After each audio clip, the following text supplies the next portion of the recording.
Welcome to the cockpit. My name's Ryan, and I'll be your pilot tonight. I am joined alongside my co-pilot. I have Scott Mason from Play Like a Jet. Scott, how you doing tonight? Hey, Ryan, what's up, man? Good to finally be on with you. Appreciate the invite. Nothing really going on with the Jets lately, though, right? No, nothing at all. Can't talk about anything going on. I'm excited to get into some of this draft stuff, some of the Aaron Rodgers stuff. I want to hear your take on everything. Guys, if you haven't subscribed to Play Like a Jet, I have the YouTube channel linked down below in the description, so make sure you head over there, hit them up with the sub. They do some great recaps, some great film breakdowns. So, Scott, I guess we'll jump off there. Let's talk a little bit about a new quarterback that's going to be suiting up for the New York Jets, Aaron Rodgers. How'd you feel about the trade overall? What are your thoughts on Aaron Rodgers kind of coming into this team? So I have two different thoughts on it. One is more popular than the other. The first thought is, obviously, like everybody else, I'm glad to see Aaron Rodgers here. The second thought is, Joe Douglas basically bent over for Brian Gutekunst. Let's be honest about it. And you can say you don't care, and that's okay. If that's your stance, that's fine. My problem is that the Packers had a commodity that no one else wanted, and everyone knew that they had to get rid of. And the Jets' only real problem was their own impatience, because they could have waited this out and gotten a much better deal. And look, people can say, who cares about draft picks, this and that? They matter. I mean, if you would have said that last year, the Jets might not have Breece Hall, Jermaine Johnson, even guys like Michael Clemens. It's one thing if this was some sort of bidding war and they had to do it, but because that contract was so bad, you got to remember, Aaron Rodgers is one of the greatest quarterbacks in NFL history, right? Why was literally no one else interested? It was because of that contract. And the Packers had to get rid of him, and everyone knew it. So if it was me, I'd have played some hardball. Ryan Tannehill was available. I would have, people were like, oh, you're going to go with Ryan Tannehill. It's not that you would have had to go with Ryan Tannehill. It's that he was there in case you needed to have a backup plan, right? Lamar Jackson, until recently, was sitting there. So there were options for the Jets. The Packers had none, because if the Jets pulled out of the deal, they could have gotten another quarterback. If the Jets pulled out, the Packers had nowhere to go with Aaron Rodgers. So that was my only issue. I'm glad he's here. And now that he's here, I mean, it is what it is as far as what they gave up. But to give up what's going to be a first rounder next year, a second rounder this year, the pick swap, which, look, I don't really even like Broderick Jones, so it doesn't bother me. But if that's who they wanted, it cost them a chance to draft Broderick Jones. To give up all of that for a guy that no one else wanted, it just didn't make any sense to me. You can be happy that he's here and still realize that those assets could have helped build the team around him and the team that will exist after he's gone. And so those are two separate thoughts. And people get mad at me pointing that out and saying, oh, no, it's Aaron Rodgers, it's Aaron Rodgers. Yeah, I get it, but that doesn't mean that they needed to give up the farm for somebody that nobody else wanted. That's my only point. Glad he's here, but I wish they wouldn't have done what they did because they didn't need to. So that's actually the same exact thought process that I had. The whole time leading up to this trade, I was saying there's no reason to do this before the draft. The Packers would have to approach me with such an attractive offer that it's more valuable than us using our own picks on players to surround Aaron Rodgers. And I don't feel like that happened at all. The pick swap in the first round, we got the raw end of that deal. You're going from 13 to 15. The second round, it's not that big of a deal, but him's 42 instead of 43. Couldn't have just given him the 43. Then in the first rounder that's going to be next year, 65% availability or whatever. It's not even tied to the success of the team, so it could still be a horrible, draft pick for the New York Jets. I mean, Brett Favre was an Iron Man when he came to New York, and he played us to 8-3 top in the NFL. And you know what 8-3 winds up on a 16-game schedule? That's 65% of the snaps. So if we get to 8-3 with an Iron Man that is Aaron Rodgers, I just see history repeating itself, and it just scares the shit out of me. So I'm on the same wavelength as you. I thought we should not have made the trade. I would have gone back to Green Bay and said, hey, look, after June 1st, I'll give you a second-round pick. Oh, wait, you know what? I'll tell you what. You eat some of that $60 million signing bonus, and I'll guarantee you the first-round pick. And I think you could have had that leverage. It almost feels like this either the NFL or Woody Johnson or some combination of the two pressured both sides to make this happen now, because when I saw Douglas and Sal at the owners meeting, it did not seem like they were in any rush to make this deal happen. And they were like, oh yeah, quarterback could come in partway through training camp if he knows the system, if he, all this other stuff. It just didn't feel like it passed a sniff test. And this is the first trade, maybe we lost some value on the Moore trade, but I felt like this was a trade that like we clearly could have won. I think we still, right, end up winning it overall, because if it's really just a second and a first that you're kind of talking about, what happens if you would have had D. Milner and fucking Stephen Hill or something along those lines? So it's still a lottery ticket. But Douglas's draft record appears to be much better than regimes past. So for me, we definitely overpaid for what we needed to. We left some meat on the bone, and I think there was some pressure from the NFL to get the schedule and that sort of stuff out. I mean, that's certainly possible. Either way, they buckled when they didn't have to. Again, no bidders for a guy they had to get rid of. And like you said, look, Brett Favre came in here August 8th, didn't know the offense, didn't know any of the players, didn't know any of the coaches. They were 8-3 after 11 games. Rodgers already knows the system, already knows the offensive coordinator, already has his favorite target here. The Jets could have been like, okay, we'll wait till August, no problem. Because if it turns to September 1st, guess what happens for you? You're going to have to pay this guy $60 million in cash to not play for you. So if that's what you want to do, you can do that. And the Packers, I had to laugh because I had an interaction with somebody on Twitter, and I won't say who, but it was somebody that's fairly notable. And he was like, oh, don't you think the Jets tried that? The Packers were firm in their stance. I'm like, who cares if the Packers were firm in their stance? They had nowhere to go. Like, that's the point. Like, that's not how a negotiation works. Like, Ryan, I'll give you an example. Let's say you're holding a book, and I go, oh, that looks like an interesting book. And you're like, yeah, I read it already, though. I don't have space in my house. I'm going to probably throw it out. All right, I'll give you $5 for that book. Give me 10. Wait, what? You're going to throw that book out? I'll give you 5. No, give me 10. How about I give you 5, or you can throw the book out, right? So that's kind of what the situation was. And people get blinded by the fact that it was Aaron Rodgers and how badly they wanted Rodgers here. And believe me, I understand that. I wanted Rodgers too. Everybody wanted Rodgers. But look, we can talk about how those picks are lottery picks. There's a reason why they hold so much value to other general managers. And that's the main point here, is how valuable those first-round picks are. I think if it were me, I'd have been like, look, we'll give you the second rounder this year, and we'll give you the Favre deal the rest of the way. We'll give you a 4 that becomes a 3 if he plays 65% of the snaps. It becomes a 2 if the Jets win a playoff game, and it becomes a 1 if the Jets make the Super Bowl. And you can take that, or you can pay Aaron Rodgers $60 million to sit on to actually, they wouldn't have even sat him on the bench. They would have sent him home, because can you imagine if he was sitting on the bench and Jordan Love throws 3 interceptions? The Packers fans would have gone out of their damn minds with Aaron Rodgers sitting there on the bench. So they would have sent him home, and he would have gone on some ayahuasca trip with $60 million of the Packers' money. That was never going to happen. And I had to laugh when people were like, oh, the Packers have all this money. Okay. No team's paying a guy $60 million on purpose to not play. If a guy gets hurt or something, it's unavoidable. So that's kind of where I sit. The Jets had all the leverage in the world. They had the strength. They could have projected strength. They had a strong position. But at every turn, Joe Douglas, I assume, having some alcohol at that party and going, oh, well, he'll be here. Woody Johnson saying how he was getting impatient. Joe Douglas saying, oh, we're not really going to pursue Lamar Jackson. All the way through, they gave away every bit of leverage they had for no reason. That's my only issue.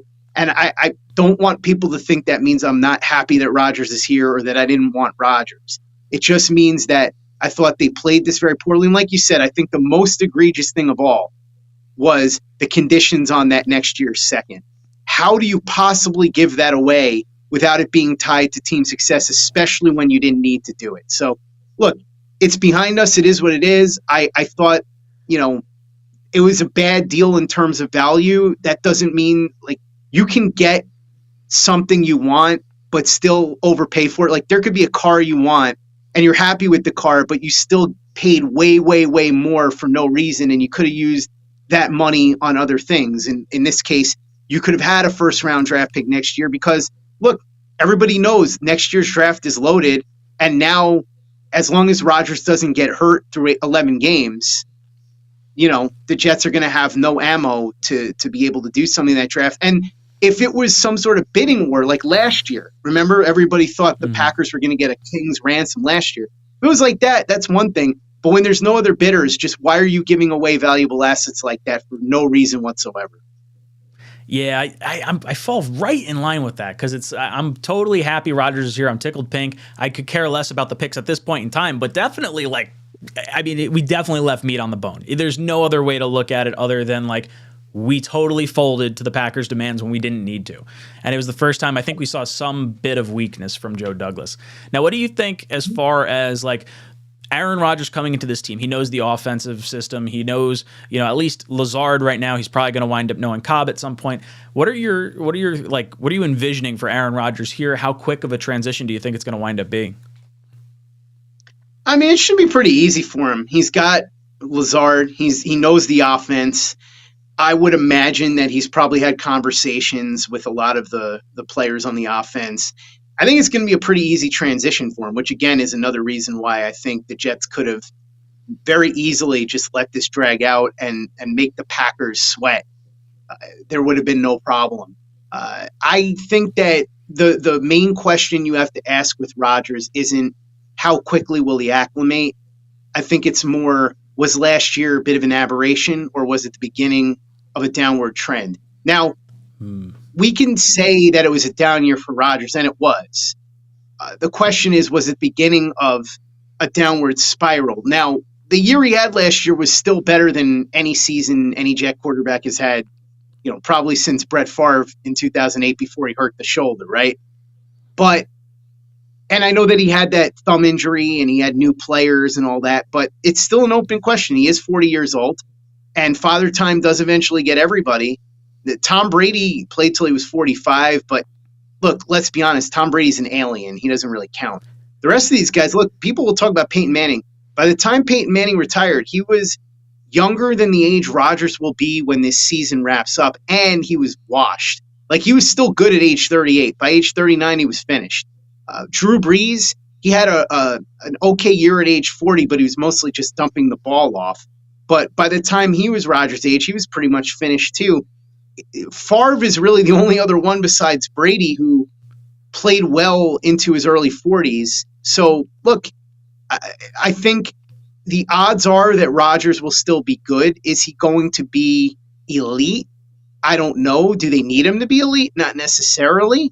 But I think that's really what the concern should be if you have a concern. It's, was last year an aberration or was it the beginning of a decline? Because I think knowing the offense and having Lazard here will make it a fairly seamless transition.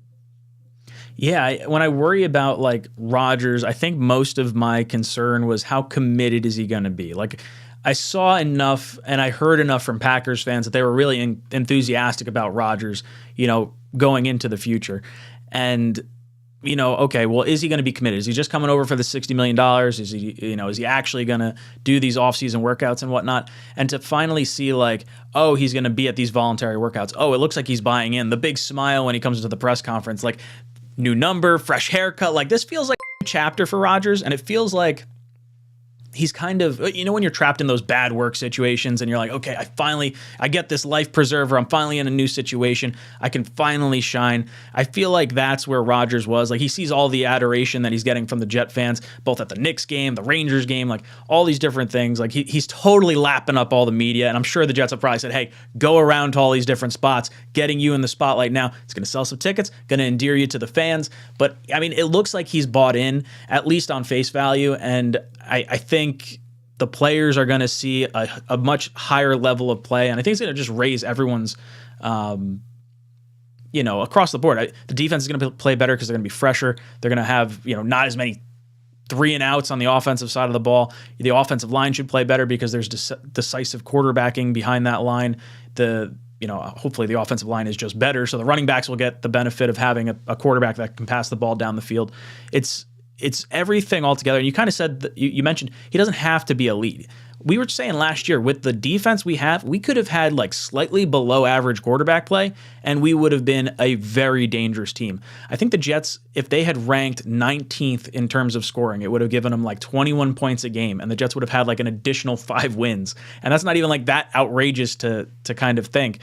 So even if the defense takes a little bit of a step back, I think just having good to like above average quarterback play is going to make them a very tough team to beat.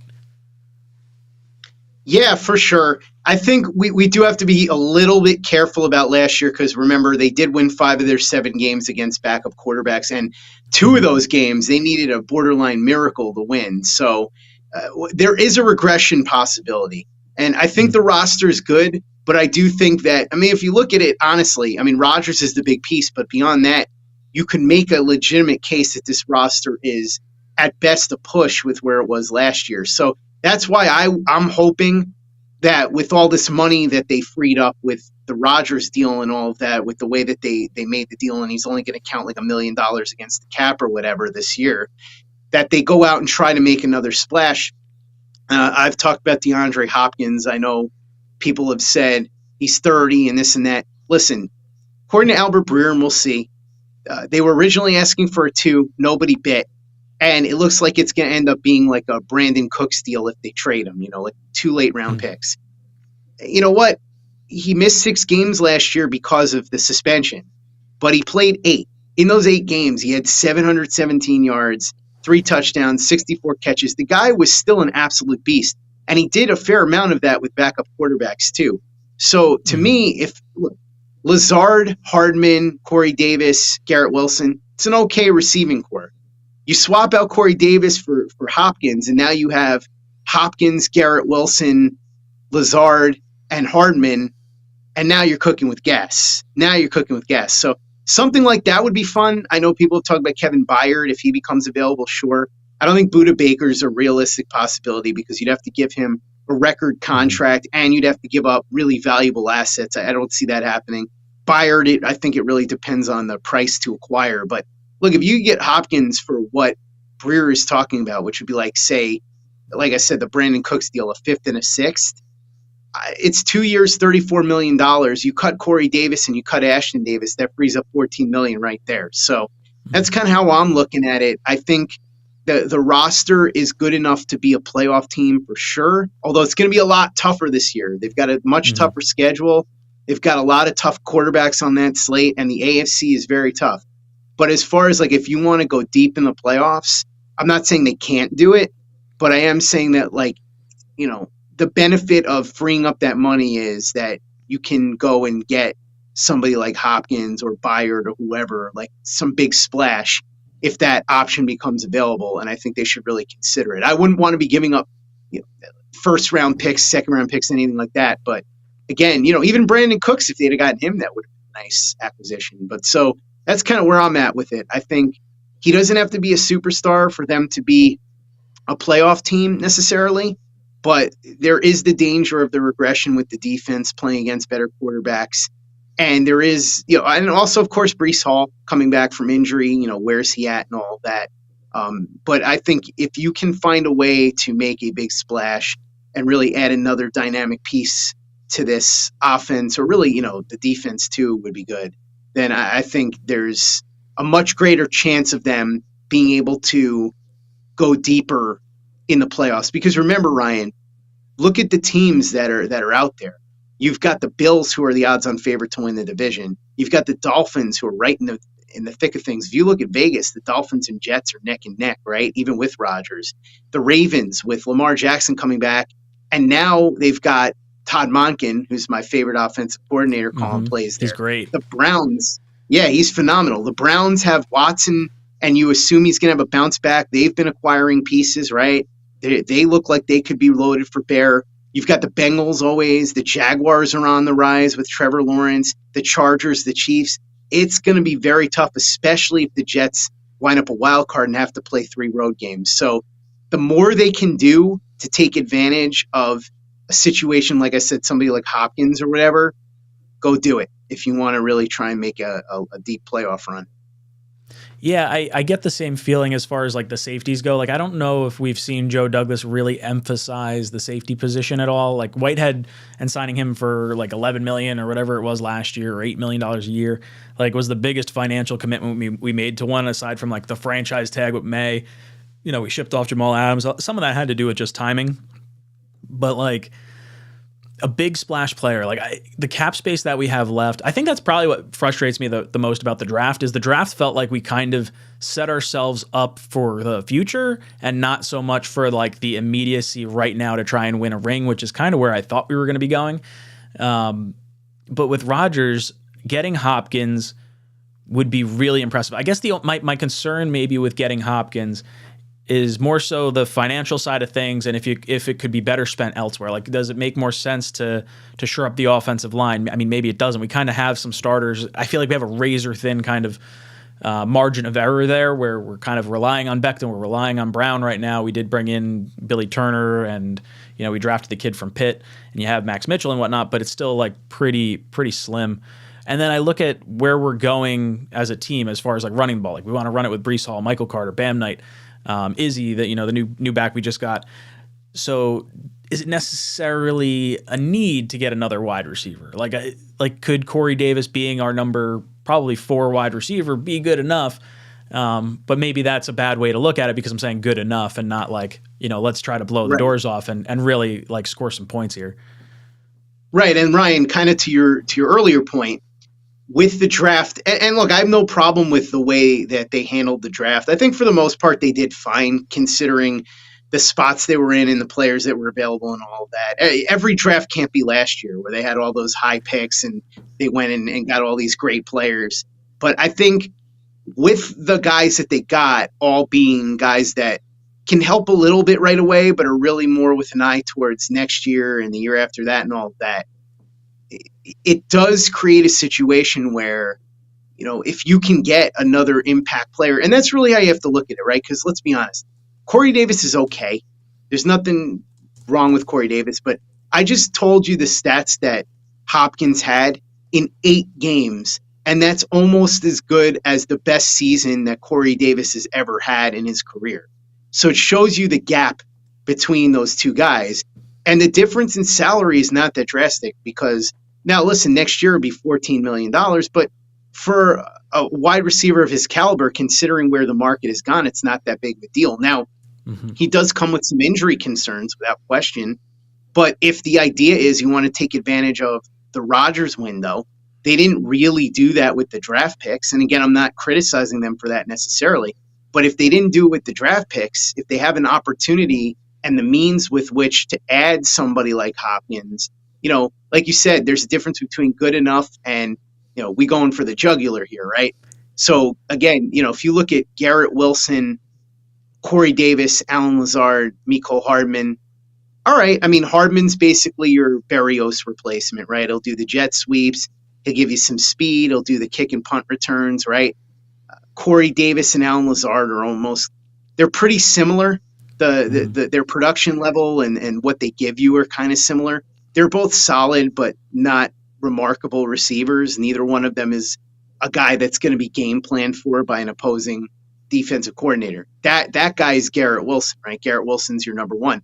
But if you basically have 2 guys, like, look, you see what happens in Cincinnati with T. Higgins and Jamar Chase, or before Adam Thielen fell off a cliff, Adam Thielen and Justin Jefferson, and in Philly with Devontae Smith and A.J. Brown. There's only a handful of teams that have that kind of firepower, and they all tend to be very, very successful.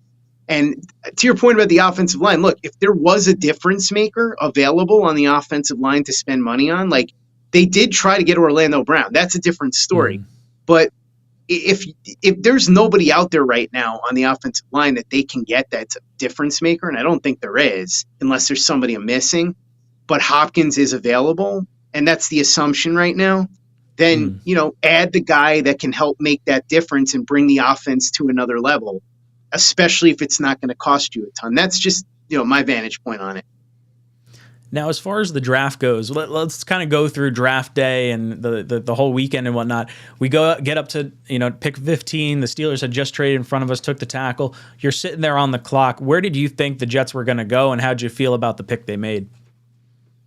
It's funny, Ryan, because Luke Grant and I streamed for 5 straight hours, so you know exactly what I'm talking about because you guys did that too. And when this was going on, my thought was I'm not really a huge Broderick Jones fan, I think he needs a lot of work. Now, I say this, and he'll go make 7 Pro Bowls with the Steelers because that's just how this works out. But I looked at it and I said, look, if the Jets can't get Skronsky or Paris Johnson, if Jackson Smith and Jigba is there, I'd have taken him because I just think he's a guy, Aaron Rodgers loves receivers where they get open fast and he can get the ball out quickly. You give him Smith and Jigba, put him with Garrett Wilson, that's a deadly combination. Now, obviously, the Jets didn't see it the way I did. They didn't like him the way that I did. But that was kind of where I was hoping they would go.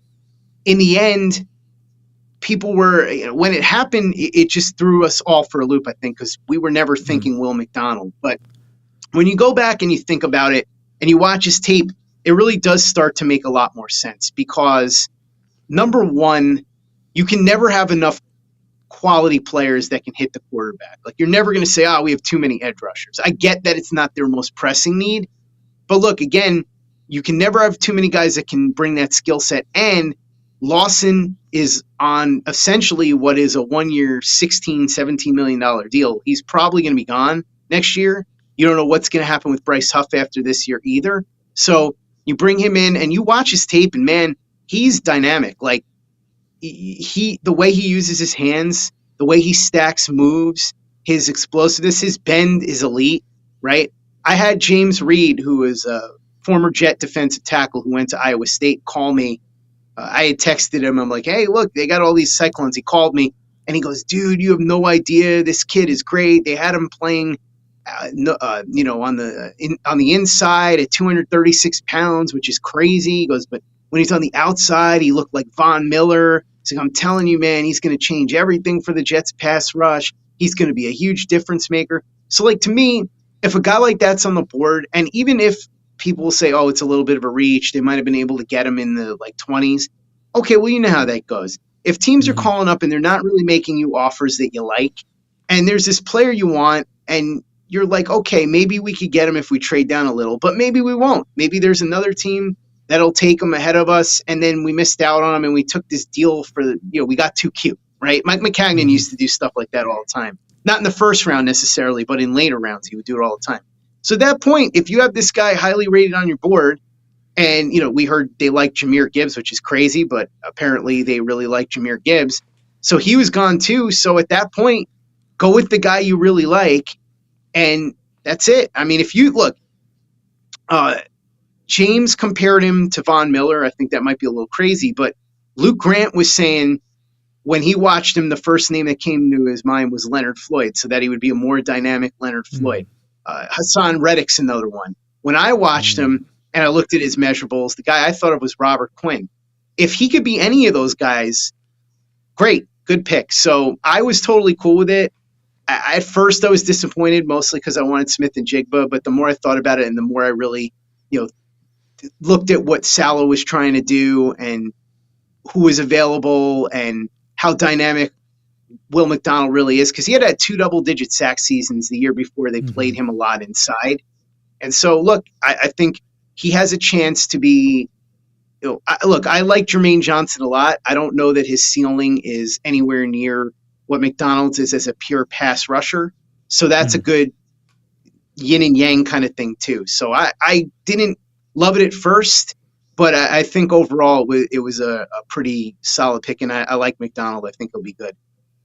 Yeah, I kind of, when I was looking at, the selection, I was like, what? They announced him as a linebacker first, and I'm like, because I was not thinking edge rush in the first round whatsoever. So I did not gear my draft knowledge towards that at all. And when they, linebacker, like, what did we do in the first round just now? And then we're watching the highlights. And it's like, all right, this guy's got some speed. Oh, he's got the spin move and whatnot. And I'm like, all right, yeah. But they just said he's going to be like a situational pass rusher. It's like, so we got this guy that's going to be playing like 30% of the snaps in the first round. I was like, this is clearly not a pick that's meant to really impact this year. This is more of a Carl Lawson, Bryce Huff, replacement for the future. And I agree with you. I think Jermaine Johnson is a good complement. You got the guy that can set the edge and kind of stop the run with him on that side, and then you get a guy that can really dip and bend. I've heard Brian Burns as a possible comp towards him. Yep. Just a lot of speed, can get real low. So I am excited for the pick. And edge rush wise, we've I feel like we've been struggling for the longest time. And we saw what happened 2 years ago when Carl Lawson and Vinny Curry got hurt. The defense just got shut down.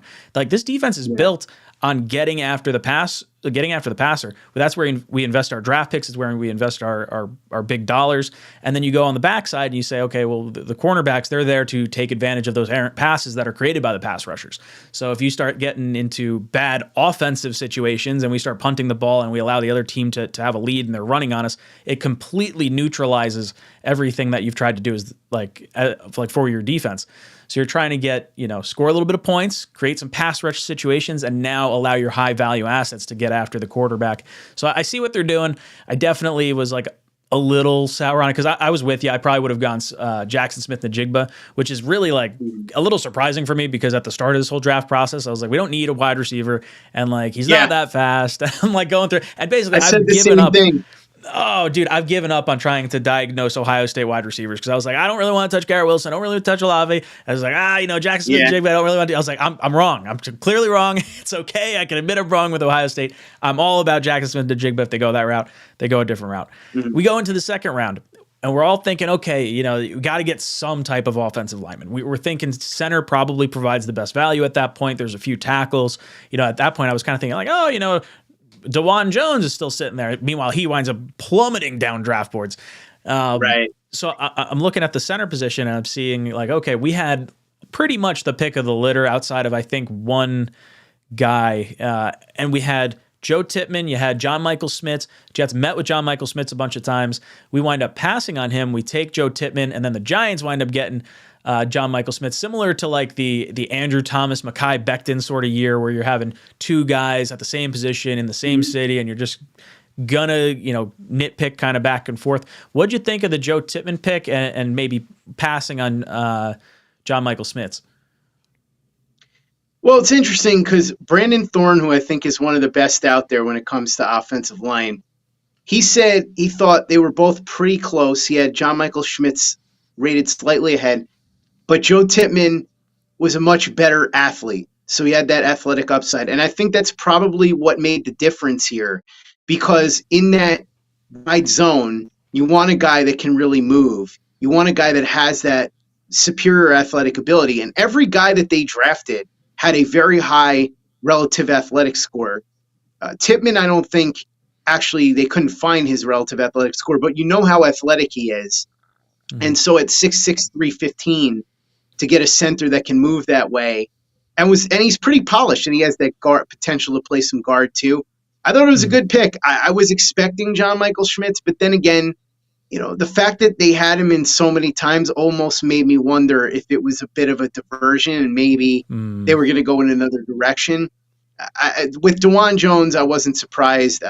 There's been a lot of chatter about his eating habits, him being lazy, not really wanting to put in the work, a bunch of red flags. So I'm not really that surprised that he fell a bit. But I like the Tippmann pick, and there's a lot of great stories. I'm going to be doing shows on each of these guys. We're going to dissect the film, but we'll also do episodes with guys that covered them and really dig into their background. And you go back, listen, I'm sure you remember Jason Fabini, the former Jets tackle. He is one of Tippmann's mentors, coached him on the offensive line in both junior high and high school. They still keep in touch. I thought one of the most telling things about Joe Tippmann, and this tells you a lot about why they fell in love with the person, is there's a story about when he was the star player on his high school team, which eventually won the high school championship. And there was this equipment manager that was there who was a freshman. And I think there was a meeting. It didn't include the players. It was the coaches and the other people that worked around the program. And in the middle of the coach speaking, the equipment manager said, "Coach, I'm sorry, I just have to say this, but the nicest guy on this team is Joe Tippmann. He's the best player. And, I got here, I was getting picked on. People were making fun of me. I would have to sit at lunch alone. And then one day Joe came over and he sat with me and he talked to me and all that. And now all the other guys accept me and they come and talk to me and they'll sit with me and I don't get made fun of. I don't get picked on anymore." And you hear a story like that, or here's another one.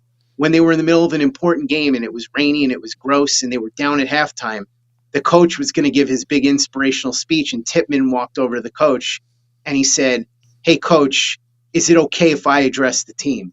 And the coach said, "Yeah, sure." So he went and he addressed the team, and they got all fired up, and then they went out in the second half. They ended up winning the game. And, you hear the coach talk about how at the end of the game when they were trying to seal the deal on the high school championship, he went into the headset. They needed one last first down. And he said, "I knew exactly what to do. I called it and I said, run that ball behind Joe. He hasn't failed us once yet. I don't think he ever will." And sure enough, they went and they got that first down. So just stuff like that. The character is off the charts. He even said that he was uncomfortable in these draft meetings because he's more than happy to talk up how wonderful he thinks his parents are and the coaches that work with him and the teammates that, and the people on the staff and all that. But he felt uncomfortable trying to sell himself because he was always taught to be humble and not brag. And that was one thing that one of the coaches, I think his middle school coach said, "Joe's the best player. He's been the best player on every team he's been on, but yet he doesn't act that way. You never know. If you just met him out on the street, you wouldn't know that he was some big deal football player." And to me, that stuff matters to these guys. You've heard all about the culture and all that. So you put the athleticism, the character, and the ability on the field and the versatility. And I think that really sealed the deal for why they really love Tippmann. Yeah, that's a home run. I didn't hear those stories, and that makes me feel a lot better because I'm big on the character side of things, and it's kind of last draft. There was something that was just kind of irking me about Kayvon Thibodeaux, and I couldn't fully put my finger on it. But I was like, man, this Sauce guy, he just understands it. The dude just gets how to be a football player, how to be a teammate, and you saw that with the leadership, with the whole Elijah Morris stuff that was going on. He was trying to kind of right the ship. And with Tippmann, hearing those kind of stories, it makes me feel good because I want my players to feel. I want to feel like my players are almost like an extension of us, and that's kind of where I view, for a lesser extent, not to or maybe a greater extent, Rodgers with the distaste of the media. I don't, screw Samini, or not Samini, but screw what is it, Schefter and Rappaport. They don't know anything. They're good at their job, but lose my number. And I'm thinking oh, dude, we've been pretty jaded by the whole national media. And as a Jet fan, to watch our quarterback do that, he is one of us. And then he comes in and he says, we, and then you hear the Tippmann stuff and the good character. It's easy to root for guys like this. Mm-hmm. Yeah, 100%. And I think that if you look at who the Jets brought in last year and this year, you hear a lot of those kind of stories, right? And, even Carter Warren, guy who battled through injury, I had to laugh with the 7th round pick that they got, Zach Kuntz, who everybody's excited about right now because he has upside off the charts. I think it was Louis Riddick said during the draft that he has no heart and he transferred from Penn State and all that. The reason he transferred from Penn State is because A, Pat Freiermuth was in that same class with him. He was never going to get on the field. And B, his offensive coordinator at Penn State, who was his biggest supporter, took the job as head coach at Old Dominion and took him with him. So, look, there's actually a really great behind-the-scenes video of Zach Kuntz and how he made his recovery because people forget he had that knee injury early in the season. I think that's part of why he dropped in this draft. And he wasn't supposed to be at the combine. He wasn't supposed to be recovered by then. But not only was he recovered, but he set all kinds of records for tight ends at the combine because he's such a freak of nature. And so that shows you a lot about his ability to work, his ability to take instruction. I was watching a video with some of the people that helped him rehab, and they all said, look, the reason why he was so far ahead of schedule is because he was willing to do whatever he had to do to get back out there. We told him, do this, this, and this, and he would do it. And we would tell him, don't push yourself too hard, but also you can't be taking days off, blah, blah, blah, blah, blah. He basically followed to a T what they told him. And, he was able to get out there for that combine and do all of that. And that tells me a lot about a kid like that with those physical gifts and all of that, it would be easy to get a real ego and such, but that's not the type of person that he is. So you look at the guys that they picked, Israel Abanikanda. It's so hard to say that I can't name. pronounce it, dude.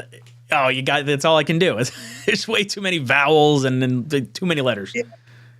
But he's another one, man. I mean, I believe he's from New York, if I'm not mistaken. I'd have to go back and look. Brooklyn.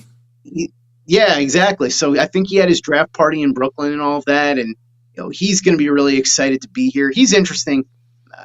When you look at the comps, I know Brian Bassett had said if you look at his athletic profile and the style of runner he is, Tevin Coleman is an interesting comparison for him. I think that's a good one.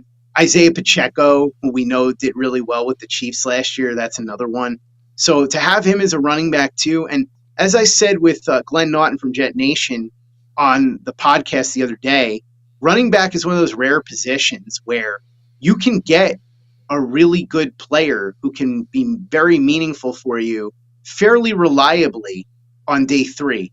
I don't know that there's any other position, not counting kicker and punter, where you can do that. Like if you draft a defensive lineman or a linebacker, you're not thinking this guy is going to be a big time difference maker. But if you get a running back, you're thinking there's a chance, because we've seen it happen with guys in the late rounds. We've seen it happen all the time with guys that don't even get drafted, right? So, Pacheco's a good example. I think he was a 7th round pick last year. You see it a lot. So that's kind of where I'm at with that. They got players that are high upside athletically. Some of them are a little bit older. They all apparently are very good character guys. And they all are guys that can, even if they're not going to be making massive impacts day one, they're guys that can be here and really be key pieces of the team going forward. And I don't think that's a bad approach, but it does go back to what you said, Ryan, that if there's an opportunity to add a, quote, win now guy that isn't going to cost you an arm and a leg, why not do it if the idea is you don't want to be good enough, you want to be on the same level as the very top teams. Yeah, when I'm looking at this whole draft class, it's like, how many of these guys do I really see impacting a lot this year? And I feel like Joe Tippmann's probably the one that's going to have the biggest impact year one, just because of the depth at that position, which I guess leads me to, how do you feel about the offensive line, and how do you think it shapes out? Who are our best 5? So I think the best combination as of now is Brown, Becton, Elijah Vera Tucker, Laken Tomlinson, and then you have a competition between Tippmann and Connor McGovern for that center spot. You're not going to bench Dwayne Brown based on the amount of money he's getting paid. And Becton is very clearly the most talented tackle on the team. I don't even think it's close when he's healthy. Now that, of course, is the big question. You're not benching Tomlinson because he's making like $17 million a year. You're just hoping for a bounce back year from him. And obviously, if Vera Tucker's healthy, he's arguably the most talented offensive lineman on the team. So I think Vera Tucker's versatility helps here. Tippmann's versatility helps here. So does Connor McGovern's, because those two guys can both play guard. So if there's another injury at guard, they can play both of them. But I think that's your best combination as of right now. Am I thrilled with the depth? Not really. But look, what you have to hope for is that most of these guys stay healthy or relatively healthy, and that some of the players, like say Max Mitchell, becomes a much more serviceable option if he needs to play. I don't envision Mitchell being a starter unless Becton or Brown gets hurt, which, knock on wood, let's hope that doesn't happen. But you would hope that he can be a serviceable option now in year number 2. At guard, again, you have the flexibility now with McGovern and Tippmann. So if Vera Tucker gets hurt again, or if Laken Tomlinson gets hurt, right? And so, look, I don't feel great about the line, but if things don't go terribly, they could be okay. I do think that they'll need to keep making investments next year. I think Tomlinson, unless he has a huge bounce back, will probably be gone, for example. But I think the O-line has a chance to at least be functional if the Jets don't get some very unlucky breaks. Now, of all the draft picks, was there one that kind of stood out to you as your favorite, whether it be value-wise or just the prospect overall? Is there someone that you like more than the other guys? Yeah, I think it's probably Zach Kuntz. And the reason is because a guy that with that type of freakish athleticism and size, I just feel like there's a chance for him to develop into a really nice player. And to get somebody like that in the 7th round, look, Ryan, the Jets haven't really had a difference maker at tight end since Mickey Schuler.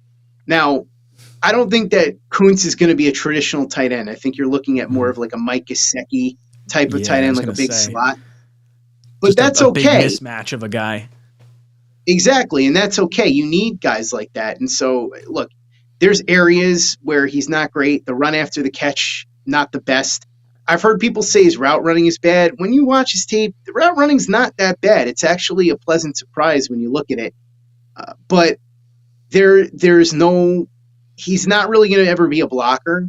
So, like, we're not looking at a guy who's going to be, you know, a Rob Gronkowski. I mean, who's Rob Gronkowski? But you know what I mean. Sure. So but I do think he has a chance to be that like Mike Gesicki type guy if they develop him properly. And to get somebody like that in the 7th round, remember how high Mike Gesicki was picked by the Dolphins. So I think that would be awesome. It would be nice to have an actual real receiving threat at tight end for the first time in like a generation, basically. Yeah, just the monster size. I mean, he's bigger than the corners and he's faster than the linebackers. So you got this nice little combination of like who's going to cover this dude. And even if he's not going to block, it's all right. You give the defense something to think about at least. And I feel like every little piece that you can add in that gives either the let's say a middle linebacker or whoever it is that's trying to get everyone lined up. It's like, oh, is that the right move? Are we doing the right thing? And then like it slows their processing down just a half a second. And when you're talking about a game of inches and everyone's trained to the umpteenth level, like those little things do matter. I think my favorite one, you know what? That's probably the most exciting one. The upside there, I think, is just so fascinating. And it's funny because I watched the Play Like a Jet video on him and it got me all hyped up. I was like, all right, I'm good to go. Let's like fucking run through a wall. I'm ready. I think this kid is going to be something fun to watch. And I think, preseason is going to be neat to kind of see how he develops. It's weird because he's probably going to get more reps with Zach Wilson than he will with Aaron Rodgers by the time this season's over. Yeah, I wouldn't be surprised. But Luke Grant, who does the film work on our channel, does a phenomenal job, he said, and I agree with him, that he wouldn't be shocked if by the end of the season, Zach Kuntz is tight end number 2. So, like I said, it all comes down to development, but he has that type of potential. So I'm looking forward to seeing what he does. Ryan, listen, I gotta run, but I appreciate you having me on. And listen, anytime you want me to come on, I'm happy to come on anytime you want. This was a blast. I'm glad that we were able to do this, and hopefully we can do it more often. If I can, real quick, I just want to say, our YouTube channel is youtube.com/playlikeajet. The podcast, which I host, is 7 days a week, a brand new episode every single day. You can get it anywhere you get podcasts, Spotify, Stitcher, Apple, Google Play, all of that. We've got playlikeajet.com, but the YouTube channel and the podcast are what you're going to get. We're aiming to do daily videos. There's a Carter Warren film breakdown up there right now that Luke just put up. So youtube.com/playlikeajet, the 7-day-a-week podcast available, Spotify, Stitcher, Google Play, Apple. And again, Ryan, thank you so much for having me on. I really appreciate it. And like I said, anytime you want me to come on, you know where to find me. You let me know and I'll be there. Scott, thank you so much for coming on. Guys, if you have not tuned in to Play Like a Jet, make sure you click down below in the description. Great channel. Luke over there does a great film breakdown. Scott's an awesome dude. You guys heard him here. So guys, make sure you hit that like button. We got 400 people in here, less than 130 likes. What are you doing? What are you doing in there? Got our boy James C. He sends in a $5 super chat. Thank you, James. Much appreciated. Now, we do have to get to our call-ins because I think that's very, very important. So I'm going to put the link in the live chat. You guys can see that. I'm going to pin it up to the top portion there. And you guys can call in. You can give your thoughts on. We can talk about the Aaron Rodgers stuff. We can talk about the NFL draft because I want to talk about who your favorite prospects are. I love hearing all this stuff. I want to hear how you guys felt, about round 1 and all the other stuff going on because I think this was a very interesting draft from a few different perspectives, and I think the fans want to talk about it. But you guys know the deal. You get 3 minutes on the clock. After 3 minutes, that's right, you get the chicken. So we're going to go to our first caller right now. We've got Joe on the line. Joe, how you doing tonight, brother? Hey, Ryan, how you doing? Not too bad. I'm hanging in there. How are you feeling about our draft class? Boy, very interesting. I'll be honest. I have to be brutally honest. I'm not too happy about the first round pick. I think he has ability. Yeah. He's going to put on some weight, but I'm not too crazy about it. Yeah, it's one of those moves that's definitely made for the future and not so much for the now. Like, this guy's going to be playing 30% of the snaps, and he looks electric. I definitely like the player. It's just not really the spot I thought we were going to go. It feels like we're kind of rich at the edge rush position, and it's, maybe we could have improved the team in the now at a different position. And I get burnt up because I saw the tackle go just before us, and I think that was the most frustrating part for me, more so than maybe the McDonald pick. Was there a player you were hoping for maybe at that 15 slot, Joe? Yeah, I was hoping for Broderick Jones, to be honest. But you know what, man? The Jets got outplayed in the trade. Mm-hmm. I can't get into all the variables. I'll be here forever. And they got outplayed in this draft. Bill Belichick always seems to have a leg up on us, man. Dude, he sucks. I can't stand this guy. It's like, no matter what we do, we can't exercise this demon. It's almost like I want the Patriots to be our week 1 matchup because I just want Joe Douglas or not Joe Douglas. I want Aaron Rodgers to just throw like 40 points up on the board with them and just like, let's exercise the demons. Let's get this out of our system. I'm done thinking about Belichick. And literally every time we cut someone or someone gets cut by another team, we're like, oh, he's going to be a good Patriot. He's going to wind up over there. And it's been like kind of drilled into our head for the last 20 years. But the last 2 years, it's kind of not really gone that way. And I'm hoping Mac Jones stays a little longer up there. I don't think we have to be quite as concerned about the Patriots as we once were. But yeah, I think there's a different way we could have gone with the draft picks. Now, who is your favorite draft pick of like the whole kit and caboodle? Oh, I gotta say Tippmann. It's a fun pick, right? He's too big for a center. I was thinking the same thing when everybody, that was talking about him when he got drafted, that he's too big. I agree with him, but you know what? That doesn't bother me because if down the road he's going to switch over to guard, then so be it. But right now, I think he looks good. I can't go wrong with that pick. Well, I'm excited. He's a fast guy. We just heard from Scott. He's got some great personality traits. Yeah. He seems like he's a good person to go with a good football player, and that makes me happy. I like being able to like feel good about the players that I'm rooting for on a week in and week out basis. Joe, thank you so much for the call. You've been ejected from the cockpit. All right. Oh, I know this person right. We got my buddy Rob Maslanka hopping on the show. Brother, how are you doing tonight? Ryan, I literally showed my brother. I was watching your video on Will McDonald. I said, hey, John, I've been following this guy for 2 years. And you know what just hit me? He looks a lot like my favorite camp counselor back in the day. Dude, I was dying. I saw your name pop up, and I was like, there's no friggin' way it's him. Dude, I've watched you for almost 3 years now, and John told me today, he goes, that's Ryan. I'm like, what do you mean? He goes, that's Ryan Delaney. Oh, apologies. But I was like, I used to hit you with dodgeballs. I remember you putting me in timeout back in the day. Can you believe I'm graduating college in 2 weeks? Dude, that's incredible. Where did you wind up going? Was it Cortland? Yeah, I actually ended up playing football at Cortland for 3 years. Wow, awesome. Let me rephrase that. I didn't play for 3 years. I got to watch a little bit, but you get to. It's all right. You get to consume a lot of different things about scheme up there. And I actually, while I was up there, played in the wide 9 for quite a bit. So when I saw the McDonald pick, I wasn't that upset about it. But really, okay. I was watching your reaction to it, and I was like, why after 3 years has this guy I've been watching for 3 straight years look so familiar? And then I told my brother, I was like, that makes so much more sense. I actually just retired from Pine Island Rec last week, so that's no way. Oh, dude, that's crazy. That's Pine Island Rec just hits so home to me, like, because I went there when I was a kid. I was 6 years old. It was at like the old park at the time. But yeah, dude, it's amazing. Like, I was thinking about your old Mitsubishi like earlier. Oh today. Yeah, the old Eclipse. Oh my God, time flies. It really does. It really does. Did you have a like what were you watching the draft live? What was your experience when the pick happened? Like were you shocked? Because for me, when they announced him as a linebacker, I was like, wait, what did we just do? And then I'm like, I have to look into the guy, and I'm like, oh, okay, now it kind of makes a little more sense at this point. So you, Matt, and Green Bean are absolutely electric. I wish I could meet the other two, but getting to talk to you for the first time in forever. I haven't even seen you. Congratulations. I could set this up. Congrats. I know two guys. I would love that. But congratulations, by the way. I know you brought a new daughter into this world. That's awesome. I haven't seen you since then. It's been that long. Thank you. When I saw your face and Green Bean saying, "What the hell just happened?" I started dying. My friend was in the room with me. I started dying.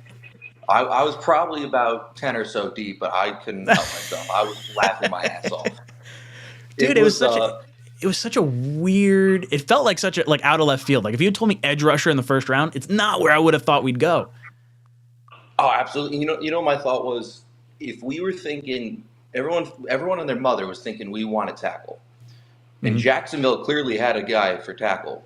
I'm surprised they weren't ringing us a little bit after that pick, see if we were interested in moving.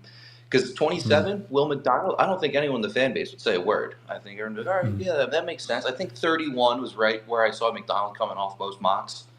I think I saw a lot of people talking about him to Kansas City. Yeah, I thought that would have been 27, that'd be fine. But really, in the grand scheme of things, Joe Douglas and Bob Saleh, they got their thing. They got an offense and defensive line fetish, and I'm surprised most people were that shocked. I figured it was going to be a D lineman more so than JSN. I thought Cansey would have loved Cansey, give Aaron Donald vibes, but if that's what Bob Saleh is, I mean, we just drafted possibly 3 Hall of Famers last year. Knock on wood.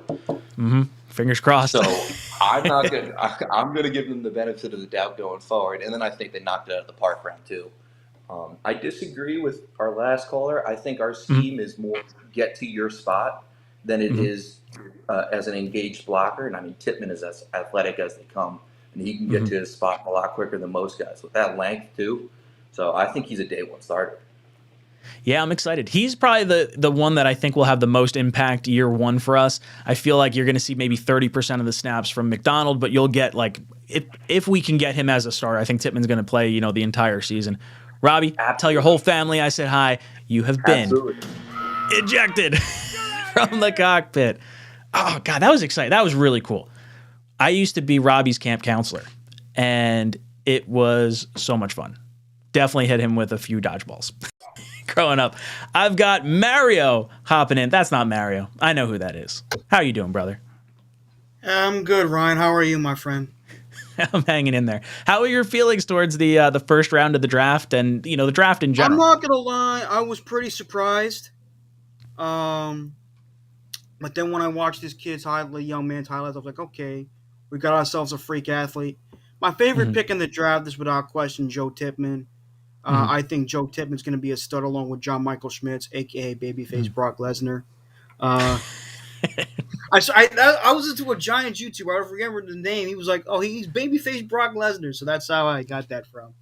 But obviously, last year's draft was legendary. I don't think I had a feeling this draft wasn't going to be as good or better than that.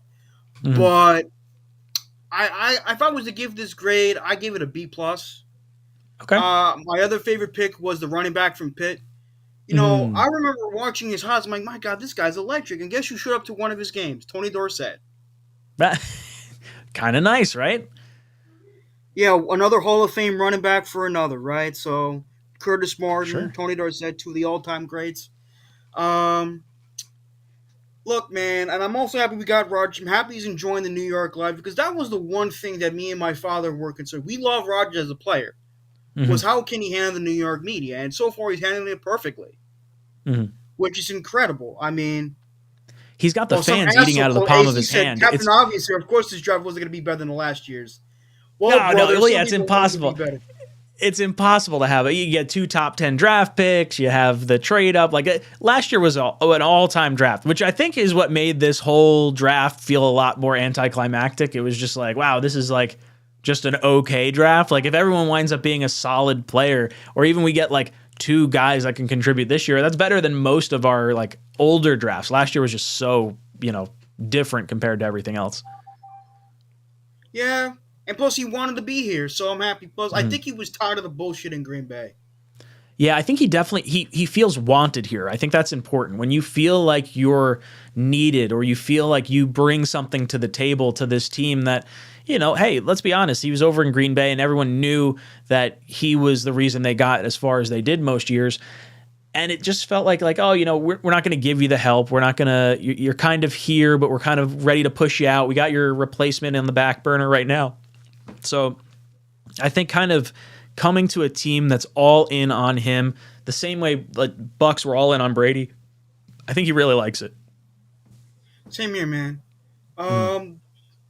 That's all I can really say for right now. Hope we have a good season. Hopefully everyone stays healthy. Peace out, Ryan. Take it easy, brother. You have been ejected from the cockpit. All right. We got our boy Lima Bean joining. Lima Bean, how you doing tonight, brother? Oh, it's been a while, man. I always catch your streams after you posted, but luckily I'm in on time because freaking Rodgers is our quarterback, right? So. Oh, dude, you got to be excited now. It's like, all right, got to show up to the stuff now. I had a funny thought. I saw your podcast with the other Jets talk guy. I forgot his name. And we had Scott Mason earlier. Yeah. No, before him, yesterday with Tyson. So Tyson, yeah. What week one matchup you wanted? And you said the Patriots. For a second, when I hear the Patriots, oh no, Bill Belichick's gonna do this, and I thought we have Aaron Rodgers. He can't mess with the defense anymore to screw up our young quarterback's head. Aaron Rodgers already knows this crap. And that felt so good. I was like, yeah, bring it, week one. Let's go end their fucking season. So. Dude, I'm so done with the us being scared of the Patriots. To exercise that demon week one, would just be so nice. As much as I want to see the Jets play, on the 9/11 game with the Giants, exactly. Patriots week one would be a lot of fun. We need to, as long as they don't pull some Cobra Kai shit and tell him to sweep the leg on us, Because I could see Bill be like, yo, you're a sometime draft pick. I'll pay you on the side. Go end Aaron Rodgers' career right now. Go head hunting. Yeah, As I say that, Bill Belichick pops up on my screen and he's about to get blown up. Quick couple of thoughts. So on the draft, obviously, no one expected Will McDonald, but I've heard so many people say this year's draft was really weak. Overall, as from top to bottom was really weak. That's one thing. Second, I took a look at many prior drafts. 2013 comes to mind because it reminds me of that type of draft. A lot of the guys everyone likes tends to suck anyway, so it's hard to really evaluate. So I remember seeing Green Bean getting pissed off, especially in the 6th round, because he wanted that safety. It's you know what? They even said he can't do lateral moving. He's a special teams guy. I don't think he's going to be a big contributor if we drafted him. It's okay, So hey, but I like that we're drafting high character guys. Other than back in the day we would draft Ja'Kai Polite, things like that. And bad eggs. Muhammad Wilkerson had a good solid 5 years here, but he was not a good locker room guy. Remember you heard of him missing meetings and not showing up and then getting paid and all that. We're having these good guys. And fun story about Kayvon Thibodeau. So on the Michael Kay show, obviously Donald Grecker is a really big Giants fan, and he even said Thibodeau was a jerk on set, when they're trying to interview him, and he went and screamed at the Giants guy for getting this interview. It's even though they have a contracted thing to do this. Meanwhile, they were Sauce and Garrett were so good, and he was praising. It was you know how good that is. You see Kayvon Thibodeau doing Snow Angels while injuring somebody, and he's Jeff Saturday. It was you don't know Jeff Saturday. He's an All-Pro center. I get it. You're a first-round draft pick. He actually did something in the league. Dude, I hope he falls flat. I'm a bad guy. And I want everyone we don't draft to bust. But that being said, him, I hope the tackle that the Steelers draft is complete bust. I hope it all. It's just I like this Tipperman guy. We got a lot of football to play, and it's just we just have to solidify things. We need these veterans to show up the ring chasers. With those. I'm sure there has to be someone out there, but for the most part, I'm pretty excited about the season. It's cool seeing Aaron Rodgers when he said want to become the Dragon, all that stuff, and it's time to exercise his demon. But this draft. Not too bad. If Will McDonald becomes the pass rusher he wants, it's such a crapshoot. We don't. Boom! I'm exercising the demon that is Lima Bean. Went over the 3 minutes. I tried going in an extra 30 seconds, but he kept going. He's good. He had a lot of good points. But I wanted to shoot the chicken across the screen. Pappy comes in. Pappy says, "Hey Ryan, a good hype video for the Jets is to mix with the Guardians of the Galaxy, the new trailer, and the New York Jets." Ooh, I'll have to take a look at it. I actually haven't watched the trailer, so I gotta take a peep over there. Let's hop into our next caller. We got JD Grant. JD Grant, how you doing tonight, brother? I'm doing fantastic, man. How are you? I'm hanging in there. How are you feeling about this draft class? Well, first of all, congrats, you guys, you Green Bean and O'Leary. That was way more entertaining than ESPN or anything like that. And your reaction to the first round was priceless. I'm glad you tuned in. It is a lot of fun. Every year we look forward to it. Like as soon as the draft's over, like, oh, okay, what are we gonna do next year? Like I can't wait for that to happen. Just hanging out with those two in the whole chat. It's a good time. No, I feel good. Like, I mean, last year was an epic, like, hit the ball out of the park draft. You're not going to repeat that every year. I mean, if Joe Douglas is in the Hall of Fame day one, but no one has ever said we have too many good pass rushers ever. So I don't mind the pick. I don't feel it was that much of a reach. I love the Tippmann kid. Like, that just seems like he's a good, solid football player and a high character guy. What the previous caller said was like true. Like, I think that's how you build the culture. They're bringing high character dudes in. They're bringing in guys. I bet one of you guys pointed this out. How many guys are like captains? Of their teams that the Jets have drafted last year. It's like a shocking number of guys have been team captains. So there's a lot of culture in the locker room. And then, like, my favorite, honestly, as dumb as it sounds, take the freak athlete in the 7th round, man. If this guy is, like, just an alien, bring him in. What's the worst that could happen? It's a 7th round pick. You're going to get something out of it. And maybe we get that tight end who's like a gadget guy that's the sure red zone bomb guy. Like, I like it. I like everything about it. And the Aaron Rodgers factor is the thing for me. Everything I felt about the Patriots, the guy before me just summed up. Like, Belichick, oh, no. You have no power here anymore. We've got an actual seasoned veteran who's immune to your bullshit. He's not going to see ghosts or anything. He's going to turn into a dragon and breathe fire all over you. So it's all good. Dude, I'm hoping we get to see, like, we could line up in victory formation. Like, we can end this game right here. We're up by 20 points on the Patriots, but we're throwing a Hail Mary, and we're just going to make it rain a little bit more. Like, I'm sorry. I want to make them hurt. I'm not taking my foot off the gas. This is 20 years of angst built up. If it's 45-0 in the fourth quarter, I'm going for it on 4th down. Every time. Right? It's just send a message. It's not about the what is it that the Joker says? It's like it's not about the money. It's about sending a message. Yeah, exactly. I want this to be like a mob hit of a game. So right. I honestly I don't know how to feel. I'm super confused. This is in 40 years of being a Jets fan. This is like the first time I'm going into a season optimistic, which I don't know what that feeling's like. I got to talk to a therapist or something. Like, we got a solid team, just had a good quarterback. The draft went pretty good. Like, I don't know what to do with myself. Now, what do you think our record prediction is going to be? All right, let's see. Since we can't have nice things, I'm going to go say 12-5. Ooh, I like it. I'm thinking floor 10-7, ceiling 13, and whatever the math is, 4. I'm looking forward to it. That's where we're at. 20-0. Let's make it happen. Perfect season. JD Grant, you've been ejected from the cockpit. We get Matt joining the Matt, how you doing tonight, brother? Yo, what up? Hanging in there. How's your post-draft week starting out? So, like, at first, when I first saw the Will McDonald pick, I'm like, yo, who is this guy? Like, JSM was on the board. Even if you wanted to go Nolan Smith, the D tackle from Pitt, you could have did all that stuff. But when you really look into the pick, it was actually a very smart pick. See, because he has, I think he's around 6'4", so he does have length to him, and he's like a speedy edge rusher though. And I don't know if you know this, but he went to Iowa State. Iowa State had him in a 4-tech, and that's when he was more inside, and he was like his hand was on the ground. But Salas said this. He said he's going to get him out of the 4-tech and put him in the wide 9. And the wide 9 means that he's going to be more of like standing up and like more like outside of the tackle, and he's not going to be inside. So he's going to be use much a little bit more more of that effective bend and stuff. speed, and yeah, for sure. Yeah. It's definitely. I mean, could you imagine if we had gone with Kancey in the first round, and then you wind up having 3 of your first 4 picks being guys from Pitt? If it worked out that way, that'd be a really crazy situation. That's kind of crazy because I bet they were definitely considering it though. There's no way they weren't. Oh, I think he's going to be good. Yeah, I mean, you look at how many resources they tried to put into defensive tackle. We went after Calais Campbell. We went after a big contract in Fletcher Cox. There's a few other guys we were trying to like woo over here for defensive tackle.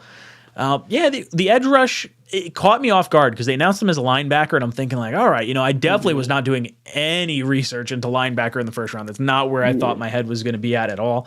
I mean, even edge rusher. We were talking before the draft. I don't know if Matt was on with us at that point yet, but Greenby and I had been talking. We're like, if there's one spot that you would be upset with as far as a draft pick, and be like, what would it be? It's like, as weird as it sounds, it'd be like kind of edge rush or cornerback. You're like, we're pig rich at the at those positions, and we just, stack another guy. And then you sit back and you think about it, you're like, okay, look, Lawson's not going to be here next year. Huff's not going to be here next year, or may not be here next year. And this is a draft pick for the future. And I think it's kind of nice that they're able to start doing that. Like, we were at a point for a long time where we were drafting guys and immediately expecting them to start in place. Last year, we got to see Jermaine Johnson and Michael Clemens kind of come along a little bit slower, earn their reps. And I think it's a really good way to groom young players. Yeah, I agree. But that was my second favorite pick. My favorite pick was the Tippmann pick, and the reason why it was my favorite pick is because, let's say Becton gets hurt again. I'm hoping that doesn't happen, but let's say he does get hurt again. Okay, that's fine. Let's move Vera Tucker out to left tackle. We're gonna keep Tomlinson at left guard. We're gonna put McGovern at center. We're gonna put Tippmann at right guard because he is 6'6", so he has the body to do it. And we're going to put either Max Mitchell or Dwayne Brown at right tackle. In my opinion, that's still a good line. And when you have Garrett Wilson, McCole Hardman, Alan Lazard, and Corey Davis as your fourth receiver, and you have the guy that should have won Offensive Rookie of the Year coming back from injury with Ruckert, Conklin, and Uzama, I think that's a great offense. I completely agree. Matt, you've been ejected from the cockpit. It's great points. Great points. Great points. Tyrone hops in. Tyrone says, we just signed Billy Turner from Green Bay Packers. Ryan, all we need is Quan Alexander back, bro. I completely agree. I want Quan back. I think that's a nice little missing piece from our linebacking core. I thought he was going to wind up signing with Houston. The fact that he's still out here right now makes me feel very, very good. I think the Jets are going to get him back. Billy Turner, I'd have to go in and actually watch him play, but I did look at some of his snap counts and whatnot. He's played left tackle, left guard, right tackle, majority of the time on the right-hand side, but some positional flexibility in a guy that knows Hackett's system. I think that's a really important depth piece to really have in here. We got Sonny from Long Island joining the show. Sonny, how are you doing tonight? Good, Ryan. Good. How are you doing? I'm hanging in there. I'm enjoying this, sitting back, watching all the draft breakdowns and whatnot. I was watching Play Like a Jet and watching their player stuff. So it's kind of nice. It's giving me a little bit more comfort after my initial shock of day one. Yeah, absolutely. Just to chime in on what you told the last caller, that first round pick, I think the reason a lot of us were so shocked is we keep thinking we got Aaron here. This is the year to go for it all, and we want a draft pick who's going to have, immediate impact. But your point you made, you're going to have pass rushers who are not going to be on the team next year. So this guy, has got some time to figure it out and find a real spot on that defense. As far as the other picks go, I love the center, and I love the other tackle they did end up taking. I think his name was Warren or something like that, I think. Yeah, and Carter Warren out of Pitt. He's got the same wingspan as Paris Johnson, is what they were saying, like 70-inch wingspan. Yeah, that's crazy. And I liked the fact that they did notice that there is a sneaky little need for running back with Breece Hall coming back off of that injury. But how exciting is it to see Aaron come to the Garden 2 nights in a row like that? Right? Yeah, dude. You see him on the big screen. They're showing like some of the clips beforehand. And it's like, oh, it's Aaron Rodgers. You see him at the Knicks game. Dude, he's just soaking in the city. He's getting the fans to eat out of the palm of his hand. And the team chemistry bonding side of things, like that's everything I wanted him to be doing when he got here. And that was like the concern. Like he's got the media eating out of the palm of his hand a little bit. Oh, dude, that interview, he knocked it out of the park. That's one of the best interviews that a Jet has ever done. And to be able to watch that with this media, and look, he hasn't played a snap for us. And I'm sure once things start going sideways, some more challenging questions may be coming down. But I think these reporters are probably sitting here saying like, wow, this is the first time I'm getting to interview like a really good quarterback for the New York Jets. They're probably feeling pretty happy about this too. You going to be there on opening day, Ryan? That's the plan. I'm trying to be there. That's what I'm hoping for. We're hoping for a week 2 opening day because Green Bean can't make week 1. But yeah, we're definitely we're hoping to be there. All things go right, I will be there week 1. I got season tickets. I'm close to midfield on the field level. Ooh, wow. Yeah, I'm really excited about that. Dude, you're going to be loving life this year. Yeah, absolutely. Any idea when they release the schedule? So I think I heard it's going to be the second week of May. I think that works out to be a couple of weeks or so. 17th? Is that right? Yeah, I think the 17th is the schedule release. It's 2 weeks from this upcoming. That's an event on its own. Oh, it's awesome. Because then you start moving all these little pieces around. Like, okay, we think we can win here. This is how long we have between our bye week. Okay, they're saying May 11th in the chat. Exactly. May 11th. So that's the week earlier. So a week from this Wednesday. Give me a prediction. How many wins do you think they finish with? I think if everything goes well, I think it's 12 wins. I think if you have some struggles early on or you have to deal with some untimely injuries, I think, 10 wins should be the floor, I would think. Based on how this team did last year, you beat Buffalo without your top 3 offensive players, with Zach Wilson throwing 150 yards. I'm sure Aaron Rodgers plus Brees, AVT, and Corey Davis should equal, more offensive firepower than we've seen in a very long time. Yeah, I'm predicting 12 wins. That's what I think they come away with. Do we get the division with that? That's going to be a tough one. I think they might. There's a shot. I hope so, dude. That's what I like. As much as we're saying like playoffs, like 13. As much as we're saying we want the playoffs, and it's been so long since we had the playoffs, like it's been even longer since we had the division. So like if I could really pin something down, the division's what I'm really going for. Yeah, Sonny, thank you so much for the call. The last guy. Boom! You're out of here. All right, we got Captain Savage joining the show. Captain, how you doing tonight, brother? Can you hear me? Hello? Hello? Can you hear me? Hey, I can't hear you, bro. I'm sorry.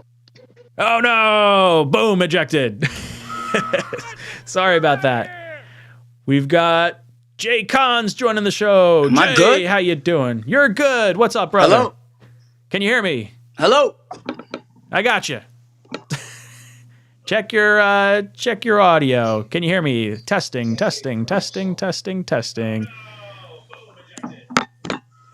Oh, double ejected. All right. We're going to Arizona Jet. Arizona, how you doing, brother? Arizona Jet. Arizona, how you doing, brother? Hey, how's it going, Ryan?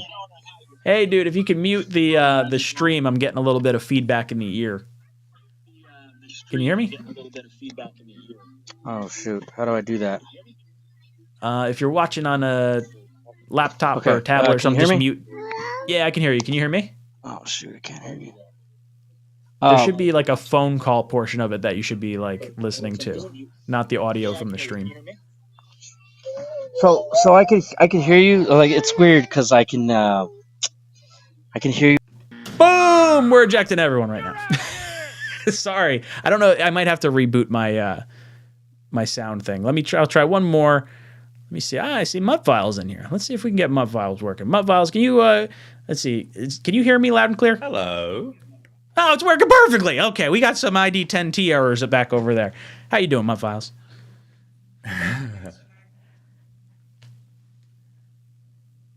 I'm doing good. Easy day today. How about you?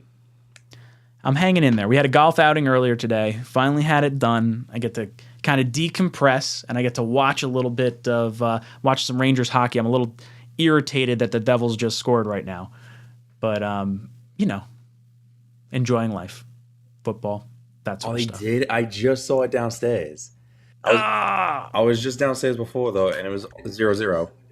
It was 0-0, and then I looked at you and I was like, "Oh, I'm enjoying the Ranger game," and I looked down and it's 0-1. I'm like, Come on, damn it, not fun.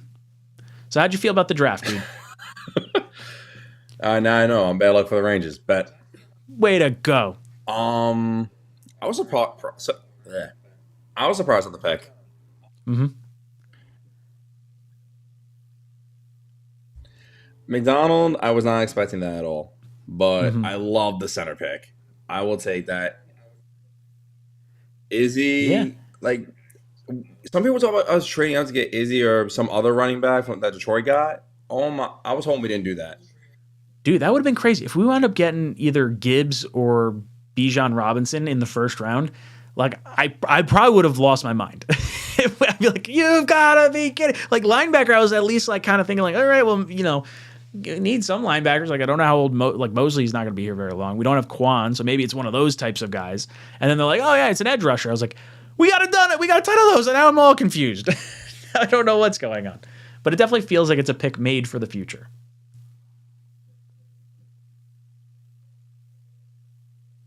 And Joe Douglas, we trust. That's all I gotta say about it. That's it. That's a good way to go about it. I'm like, this dude had a Hall of Fame draft class last year. Like, who are we to even second guess this dude? They just score again. That's the other thing too. You can't expect that at all. Like, no way they scored again. I just looked down and it went to commercial, and I don't know if they're showing a replay of the first goal or if that was in fact a second goal. I don't know. I'm gonna need someone to let me know in the chat right now because I'm on a commercial break. Check quick. Nah, I was not. All right, good. Nah, it was not. I just checked. Scaring me. Still not great. I just need a schedule. That's it. I got season tickets for the first time, and I got them before Aaron Rodgers even got traded here. There you go. Now, what do you want the first game of the season to be? So I'm praying, man. Give me the Dolphins, Giants, or the Eagles, because I want to get the Eagles or Chiefs out of the way. Yeah, kind of catch them when they're not maybe Miami. The whole stadium's gonna erupt. And Jets and Giants on 9/11, that'd be great. Yeah, it would be a giant home game with the Dolphins. I'd be cool with the Dolphins. I'd be cool with like any division rival. I wouldn't have thought the Eagles early on. Like I kind of want us to be clicking on all cylinders before we play them because I feel like they're going to be a more well-oiled machine than we're going to be early in the season.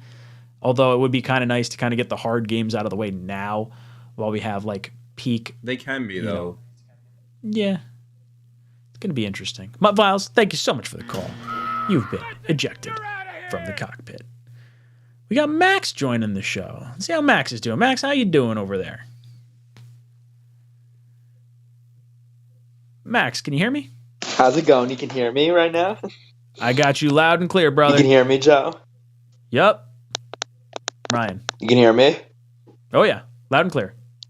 I think it's your thing that doesn't work. Boom! All right, you know what? I'm gonna let's do a little bit of this. It could be me. Hold on, Arizona Jet. I see you calling in. I see you guys calling in. Oh, I'm trying to turn this off. Let me check. I don't know what I did. All right, give me a second. Let's see if I can retry this. All right, turned off, turned back on. Let's try Jay Cons. Jay Cons, can you hear me? There he is, Ryan, my man. There it is. Okay, it was my side of things. Sometimes I have to reset stuff. I don't know what's going on, but I had to like reconnect, not connect, reconnect a whole bunch of times. But I'm sorry. No, it's all right, man. We're good. First off, 2 words, bro. Mm-hmm. Aaron Rodgers, bro. The fuck? What? Right.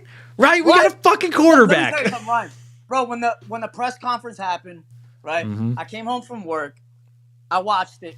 I watched it during the day, but I was half in it, half out. And I couldn't really, take everything in. I watched it again at night. I was like, holy shit, this is really happening. It didn't hit me until 2 days after. I was like, bro, we could actually win a fucking Super Bowl right now. Like, dude, this is unreal. This is unreal, dude. This is unreal, bro. So, like, Bro, my Isn't it father's nice a to have diehard like, Jets because it's not hope, it's a confidence. I feel like right now, dude, and this guy is so locked in, bro. mm-hmm. He is so my sister's fiance, diehard Giants fan. Mm-hmm. I get into arguments with him all the time, bro. He literally told me he would rather Daniel Jones than Aaron Rodgers because Aaron Rodgers just wants the money. I said, bro, you are one of the dumbest motherfuckers I've ever heard of. Are you kidding? This is nothing Daniel about Jones money, just bro. got you for $40 million. What are you doing? Dude, We got what? Aaron for $1 What? million. Well, first off, let's just talk about the fact that the two primary receivers, obviously Garrett and Allen, bro, Yes. they're going to get fed all day long. McColl's going to come in and get his things. But people forget. Everyone's talking about, oh, we should have drafted another receiver. Bro, Brees can line up in the slot. Michael Carter can line up in the slot. Like, and they can make these little arrow routes and just he The can tight dink ends and dunk too. all day Like and I then feel get like him over the top. Conklin and Uzama have been like, you know, almost second afterthoughts or whatever. Like Bro, we've got where were weapons they? deep. Yeah. Exactly. Next year with Rodgers, you got a bunch of weapons. Well, my thing is like Tyler Conklin last year. First off, I consider everything last year a wash. I mean, let's face it, bro. You have no consistency with three different quarterbacks. Zach was a mess. Yeah. We all know it. It's quite obvious. But now they're fully loaded. They're fully stocked, and I'm just shocked that I knew he was going to be all in, but bro, he's all in. Dude, when he you go to feels like he's embracing New York, bro. Like yes, he's about it. Dude, he's loving it. I think he loves the attention. I think he loves that like every fan wants him. It's just we're over the moon for him. The fact you see him out of the Garden, he shows up on like the big screen, the whole crowd erupts. And guess what? He's totally in the pocket. He's not overwhelmed by it. Bro, the media, they were eating out of his hand, bro. They were eating out of his palms. He's going to have them like that all year. Because, bro, when someone has that type of caliber, I don't think the New York media, besides, Jeter, Messier, these type, bro, we haven't had someone of this type of stature in forever. I think the New York media is almost a little intimidated by him at first. Right? Yeah, no, I think you're right. It felt like that. It felt like there was very much we have to appease him kind of like, let's not ask him anything like, I don't know. It felt like the media wasn't taking shots or they didn't know how to take shots at someone with that level of success. Dude, I got to tell you, just from watching him in these brief interviews and from what everyone says, he's an intellectual dude. He's a smart guy. Like, he knows how to read you. He knows how to respond to the things that you're questioning him about. So that the media is a bunch of bullshit. That's never going to be a problem. I rewatched his stats, his highlights from last year. Bro, this guy's still throwing fucking peas. He's still throwing darts up and down the field. Like, it's not going to stop just overnight. And he's in the best shape I've seen him in a while, dude. So, dude, and he's pissed off, dude. He's got something to prove. He's going to the big city. Like, this is where his legacy is going to be built. Like, as much as he's built his entire 18-year career in Green Bay, he's got the Super Bowl over there. If he wins a ring in New York, that is another level, dude. Another level. Like, that'll jettison him above like a ton of other people. So I'm gonna hang up after this. But so my father was an airborne ranger, Vietnam. Was in Nam in '69. Never saw the Jets win a Super Bowl, right? Lord rest his soul, passed away in 2019. Bro, we have not had a quarterback. Joe Namath he's Joe Namath. He's Broadway Joe. Look at his stats. We've never had someone like this. I know. Never. This is a special game, more physical, different game. Dude, like 4-to-1 touchdown interception ratio with Rodgers. Oh, he has the all-time record touchdowns to interceptions all time. Amazing. Nuts. Ryan, dude, coming from Sanchez and Gino and Sam and Zach, dude, I completely agree. So wait a second. Here's another thing before I go. This is why I hate people like nowadays, and just in general. Bro, you can't call Zach a bust yet. He's fucking. I'm putting him on the back burner. I know he's like I think he's the second youngest quarterback. Ryan, I hate that, dude. I hate that. You just put him off to the side. The best thing you can do, I want to see him get a ton of reps in preseason. I want to fluff up his trade value at the very least. Like, I want to make him look as good as possible. You want to give him the best chance with Hackett. Not until the offseason. Like if we see Zach behind the scenes and Hackett says like, okay, look, he's probably not like the future guy, then I'm going to talk him up nonstop, and we're going to say, oh, Aaron, you're going to renegotiate your contract, and we have you for the next 2 or 3 years, and then now you're displacing Zach because you have Aaron Rodgers for a long time, or Zach shows out behind the scenes and Rodgers plays 2 years, and then you got Zach, in 2025 and beyond. I think it could go either way. Ryan, you saw the press conference. He clearly stated, I keep my body this way to play into my 40s. Yep.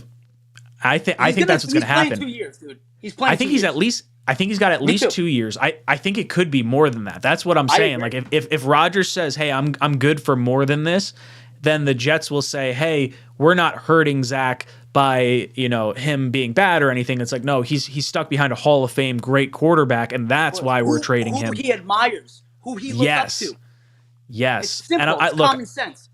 I'm hoping that Zach can get it figured out, because the talent level, like I don't want to draft another quarterback while Rodgers is here, because the upside with Zach is so much better than any upside we're going to get at any other point with a pick that we have while Rodgers is here.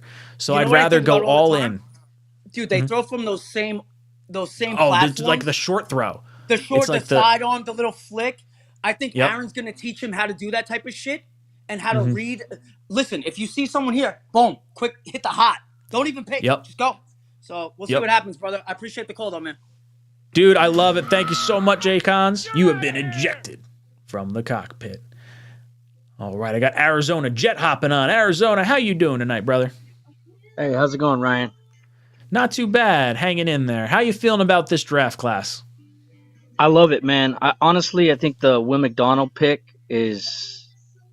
People were freaking out about it, but then we got Joe Tippmann. And I saw the tweet by like Mangold, like he approved of the pick. Yeah. Tippmann's tall. Like I don't know if that's like a good or bad thing for a center to be that tall. So that's what I kind of worry about. But I think the pick that I was most excited about was the running back, Israel Abanikanda. This guy looks super electric, home run hitter. Imagine him with Breece Hall, and like let's just say Breece Hall doesn't come back till like week 6, like at full speed. Sometimes it'll take longer. Look at Saquon Barkley; it took him like 2 years to come back. So let's just say Abanikanda comes in and they don't skip a beat, and this guy's just incredible. Well, that's imagine huge. that 1-2 punch. I'm hoping the way Breece hurt his knee is different because of the. There's the physical side of like getting back healthy and having it structurally intact, but then there's the mental side of things of like, oh, can I cut on this knee? And I feel like with Barkley, it was a non-contact, like, oh, my knee buckled kind of an injury, and that's why it maybe took a little longer. With Breece, he was kind of getting like tackled and like twisted at the same time, so I don't know if there's maybe the same or a slightly different level of concern on his knee, like for his own mental self. I'm hoping. I think what's probably going to happen is you're going to see him sit for maybe the first 4 weeks. They'll work him in slow. He'll have a little bit more of a pitch count that they're keeping him on, and then you utilize, Carter and Bam and Izzy. And he's young, so he'll heal a lot quicker too. I think a lot of people aren't realizing that he's super young. He's not like Adrian Peterson. He got hurt at the end of his career, and even so, he came back and he was still really, really good. So I totally on the same wavelength there.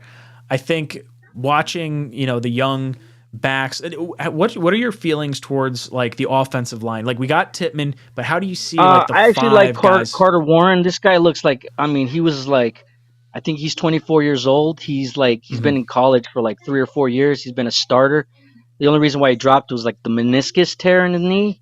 So it was the same thing with Zach Kuntz. He hurt himself this year, but like he was just like super athletic, just crazy good tight end.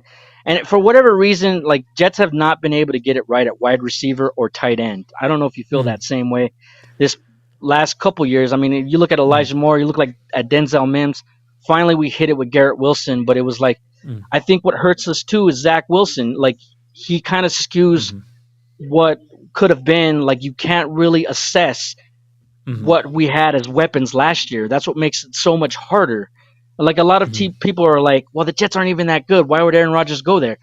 We won 7 games with putrid quarterback play. Imagine Aaron Rodgers there making Conklin better, making Uzama better, making just elevating the play of everybody. Lazard's going to be there, McCall Hardman. That offense is going to look incredible, and everybody's going to be like, where did this team come from? This team wasn't this last year. So I don't know if I had Tigo on the other day, and Tigo was talking about how, do you believe that the addition of Aaron Rodgers generates 7 more points a game? If you think it generates 7 more points a game, the Jets would have been a 13-win team last year. It's crazy because, Zach Wilson wasn't even scoring 18 points a game. This guy was barely, what was it, the Jaguar game? We scored 6 points. It was disgusting. Oh, yeah. It was ridiculous. And the Jaguar game was the game that, I just kind of threw my hands up and I was like, we're done. It is what it, Zach's kaput. And you saw him after the game just I wish I had an answer. They couldn't score, man. It was ridiculous. It's we have all these weapons. Brutal. And even before Breece Hall got hurt, I could see Elijah Moore, the guy's open most of the whole season. You could see why he was frustrated. And what pissed me off too was LaFleur. God, we needed to get rid of him. This guy didn't know what he was doing, and I don't even think he was utilizing Mims. Mims was there. You can't figure out. But the thing that worries me is Nathaniel Hackett. You get the rumors of the whisperings of Nathaniel Hackett not really liking Denzel Mims. I don't know if you've seen that. So I have heard for a little while now, not even Hackett, but just people that they're not high ups in the Jet organization or anything like that, but it's guys that I know that do work for the Jets. And I've heard things like, oh, he'll make comments when he comes off the field. He's a little bit softer. He's not, maybe not quite the dog that they were hoping he was going to be.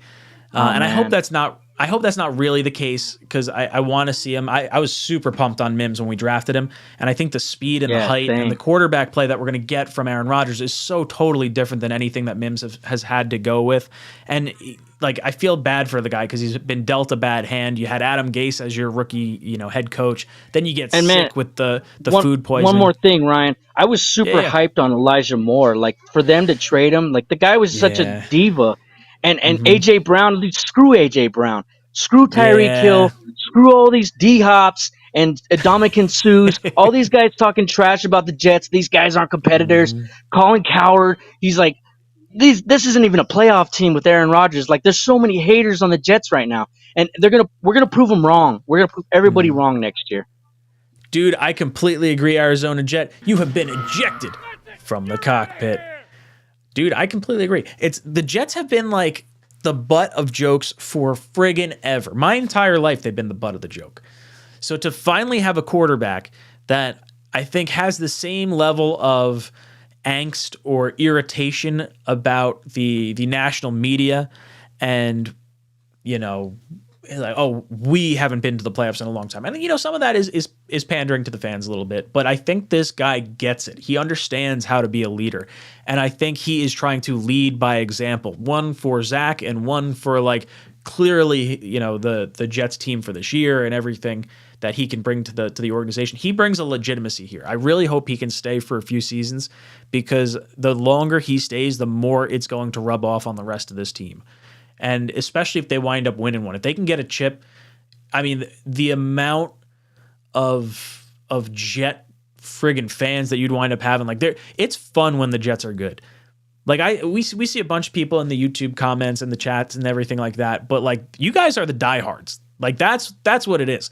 The people that are hanging out with us through the last 5 years of covering just a shit team and all this, bad football play, and you're dealing with Adam Gase, and we're hey, we're looking at draft picks in middle of October.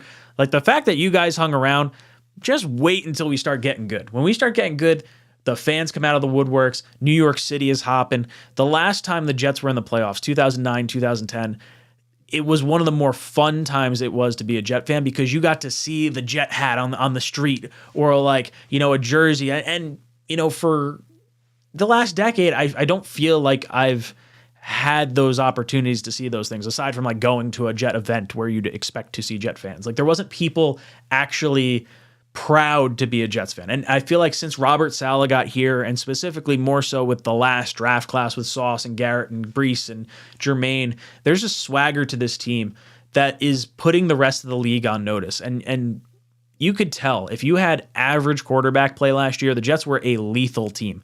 Think about having Aaron Rodgers and not needing to have your defense keep teams within 13 points, but knowing that they can keep teams within 13 points and that Rodgers can go out there and if he needs to put up 40 points, he's going to try and put up 40 points. Like, you couldn't expect that coming from the Jets. You needed things from like, oh, you've got friggin' a fumble recovery, or you got to play like the backup quarterback or whatever. Like, no, like we're going to get first downs. It's not going to be 3 and out and then, run, pass, punt or something stupid like that. Or, hey, we're going to run the ball into the line of scrimmage and then we're going to throw a screen pass, but we're going to throw it in the dirt. And now we're sitting here at like 3rd and 9. I don't know. I really like it. I'm pumped on where we're headed as a fan base, on where we're headed as a team. And it's just been a really long time for us to like not have had something to be proud about. It's nice. Ferris Grimm says, been a Jets fan since the Curtis Martin days. Yeah, Curtis Martin, that crew of guys, Curtis Martin, Wayne Corbett, Keyshawn Johnson, Vinny Testaverde, that was like the first I remember of being a Jet fan. Like, I remember watching Glenn Foley play. I remember going to Jets camp after we got Keyshawn and Bill Parcells and all that. Corbett's one of my favorite players, but Curtis is up there too. Curtis and Corbett would be my 2 favorite from that era. And then as we get a little bit later, I really like Mangold has kind of been ingrained in my fanhood, I feel like. JD Grant says, these young kids don't know same old Jets. It'd be nice, right? Like our young players, they don't realize how they're supposed to be. You're supposed to be a disappointment. You're supposed to be this like scrub of a pick because you were taken by the Jets. Our young players don't understand what they're supposed to be, and I love it. I absolutely love it. Comes back and follows it up with all that plus 2 Hall of Fame inductions. This whole team, between the 2 offensive, defensive rookie of the year, you're probably going to have comeback player of the year in Breece Hall. You've got Klecko and Revis both going into the Hall of Fame this year. Aaron Rodgers coming. You're going to re-sign Quinnen Williams when you get close to training camp. We're getting Hard Knocks. I know a lot of Jet fans don't want it and it's a distraction, this, that, and the other thing.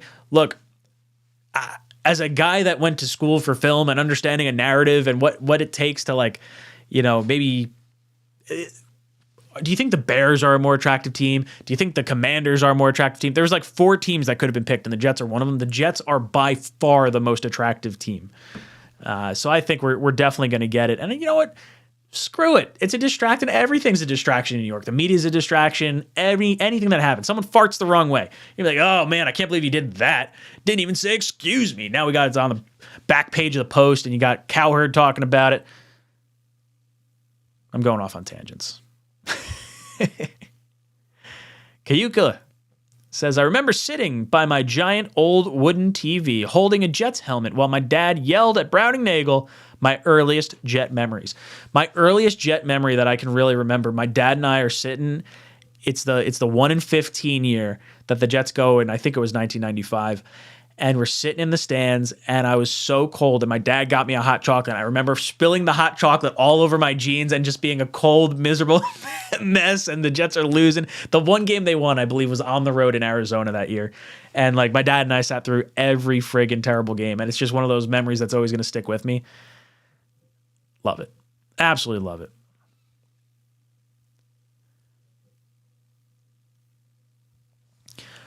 Mark says, feed Mims. Let him beef up 15 to 20 pounds. Feed Mims and teach him the tight end position. He's a very good blocker already with great speed. Man, that would be crazy. I do not think you're going to see Mims being a tight end. I just want to see him screaming up the field. Like, he's fast.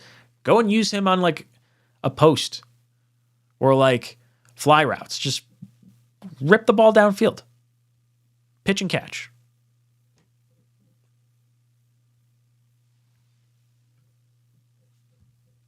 Robbie says, being a Jets fan just sometimes feels like a dodgeball to the face from Counselor Ryan. You got to do when we used to do dodgeball back at camp. I had this special move. You do the crow hop and you do a spin so they don't see where the ball's coming from, and then you like plant your foot and just rip through. And every now and then you take out, someone like Robbie Maslenka. At the time, God, if you're graduating school now, that's what, 21 years old, 22 years old. So man, 10 years ago, 11 years ago, shit, time flies. Shed says, no Hard Knocks. Give me 17 1 o'clock games. Oh, and give me 17 1 o'clock games. Dude, you're just like O'Leary.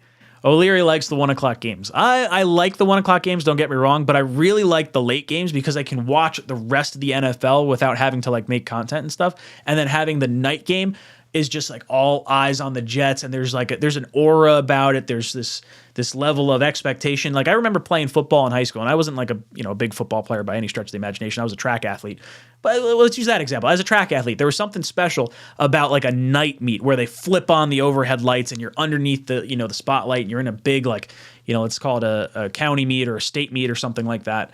I like prime time. I think the pressure is fun. I think pressure, if you could perform under pressure, you're a good team.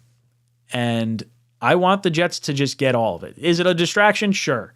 But guess what? Having Aaron Rodgers is going to be a big enough distraction as it is. Let's throw it on TV and let's enjoy the ride. Eat your popcorn.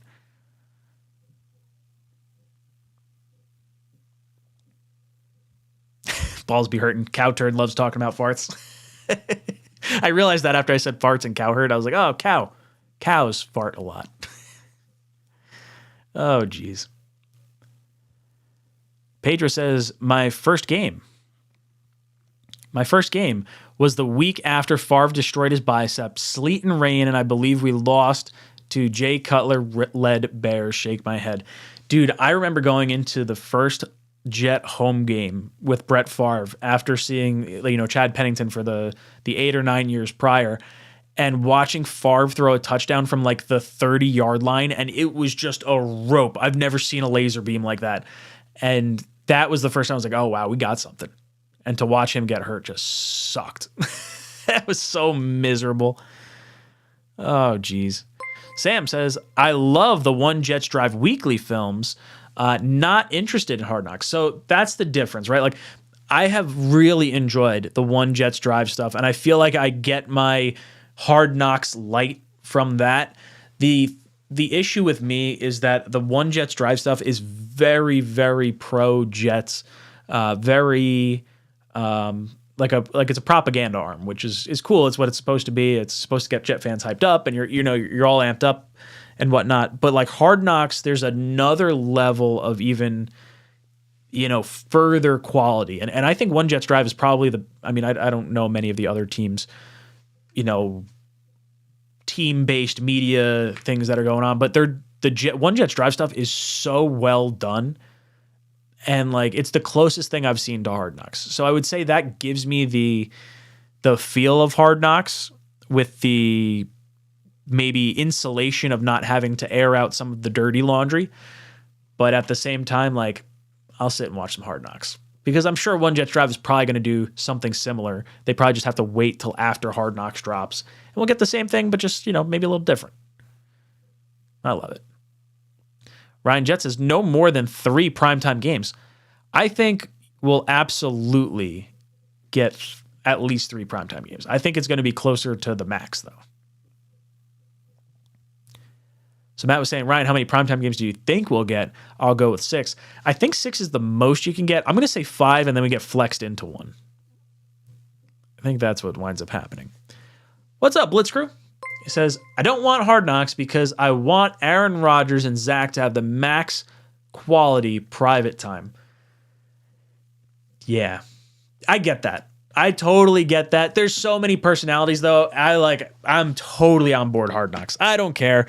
I know there's going to be some weird things that come with Hard Knocks, and like Zach's going to have to answer some tough questions. It's like, hey, like you were the starting quarterback last year. What's it like being, second fiddle? What's it like learning behind Aaron Rodgers? I think this is the best case scenario for Zach Wilson. And I really think that Rodgers is going to embrace the mentor role at this point. Like, this is different than the Jordan Love thing. Like, Rodgers was in the NFC Championship game, and the Packers were like, "Yeah, we're gonna trade up, and we're gonna draft your replacement." That's kicking the balls. That's a guy you don't, and that's not to say that Rodgers doesn't have a good relationship with Love, because I don't think it's Love's fault that Rodgers, that the whole thing unfolded. But I think Rodgers being pissed off at Green Bay and him wanting to prove something kind of stifled a little bit of that relationship. Where Zach, it's like there's no real threat to Zach or to Rodgers with Zach. It's, hey, Rodgers, as long as you want to play, you're going to be here. That's ultimately what it's going to be. I want to see them have some good quality time. I like seeing Zach. I saw a picture of, I think it was Zach, Strevler, Boyle, and Rodgers standing together. And just like any interaction that I can sort of be a fly on the wall and watch, I feel like it's kind of cool. Rob V, I agree. One Jets Drive is a fire production. Ferris says, I can't wait for the Aaron Rodgers episode. Dude, as soon as they release that, it's going to be wild. Would that be this Tuesday?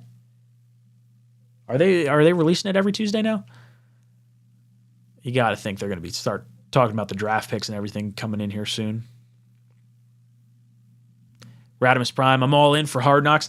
We could do like watch parties or something like that too. Maybe we can do like a Discord or something and like share the link, because I don't think I can like show the stuff on here. Or maybe I'll just do recaps after it so we can sit and watch and then pop on afterwards. Probably going to do that with like the McAfee show too. Just do all these things like, man, I just want to hear what they're talking about. Just enjoy it all. I'll take as much content as I can get.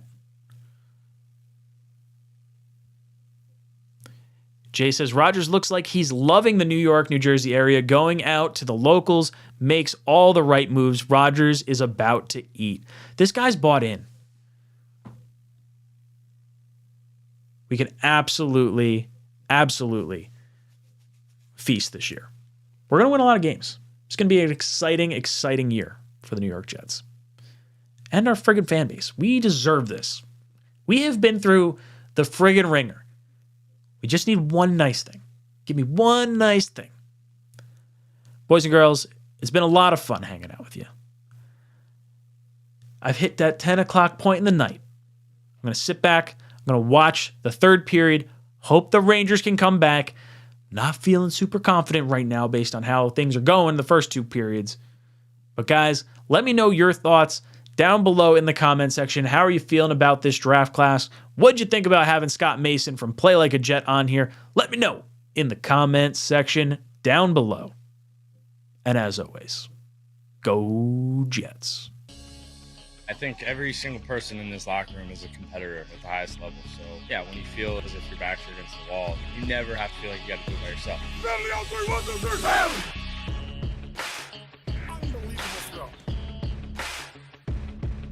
Under pressure, sacked by Quinnen Williams.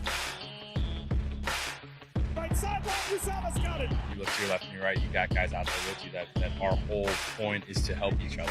This one to Mims.